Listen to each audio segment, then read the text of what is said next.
పవన్ కళ్యాణ్ వల్ల వైసీపీకి లాభమా నష్టమా?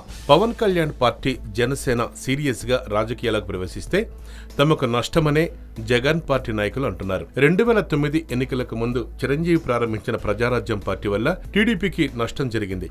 దశాబ్దం తర్వాత 2019 ఎన్నికల్లో పవన్ కళ్యాణ్ సొంతగా పోటీ చేస్తే వైసీపీకి నష్టం జరుగుతుందని ఆ పార్టీ నాయకులు అంటున్నారు. నిజానికి పవన్ కళ్యాణ్ తిరుపతి సభ తర్వాత చిన్నా చితకా సమస్యలు తెరమరుగై ప్రత్యేక హోదా అంశమే ప్రముఖంగా తెరమీదకొచ్చింది.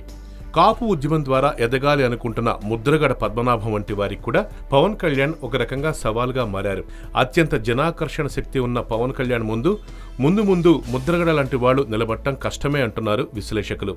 బహుశా అందుకే కాబోలు తమ ఉద్యమానికి మద్దతు ఇవ్వాలని తాము పవన్ కళ్యాణ్ కోరబోవటం లేదని ముద్రగడ ముందే ప్రకటించేశారు. కుల ప్రాతిపదికన జరిగే ఉద్యమాలకు మద్దతివ్వటానికి పవన్ కళ్యాణ్ కూడా ఏమాత్రం ఇష్టపడరు. వచ్చే ఎన్నికల నాటికి కాపుల్ని టీడీపీకి దూరం చేసి తమ వైపు తిప్పుకోవాలన్నది జగన్మోహన్ రెడ్డి వ్యూహంగా ఉంది. ముందు చంద్రబాబు నాయుడు బలహీనపడితే ఆ తర్వాత సంగతి చూసుకుందామన్న ఉద్దేశంతో కాంగ్రెస్ పార్టీకి చెందిన కాపు నాయకులతో పాటు వైసీపీకి చెందిన కాపు నాయకులు కూడా ఏకమయ్యారు.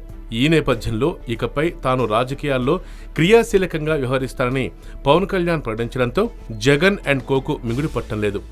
దీంతో పవన్ కళ్యాణ్ తక్కువ చేసి చూపడానికి జగన్ సొంత మీడియా నానా తంటాలు పడుతోంది. తిరుపతి సభలో బీజేపీని టీడీపీని గట్టిగా తిట్టలేదెందుకని వైసీపీ నాయకులు పవన్ పై విమర్శలు గుప్పించారు.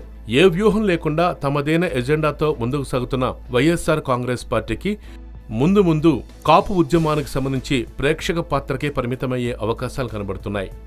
పవన్ కళ్యాణ్ జగన్మోహన్ రెడ్డితో చేతులు కలిపే అవకాశాలు చాలా తక్కువ. పవన్ కళ్యాణ్ వల్ల జరిగే నష్టాన్ని జగన్మోహన్ రెడ్డి ఎలా ఎదుర్కొంటారో చూడాలి. మొత్తానికి పవన్ దెబ్బ వైసీపీ ఓటు బ్యాంకు తగలటం ఖాయమని విశ్లేషకులు అంటున్నారు.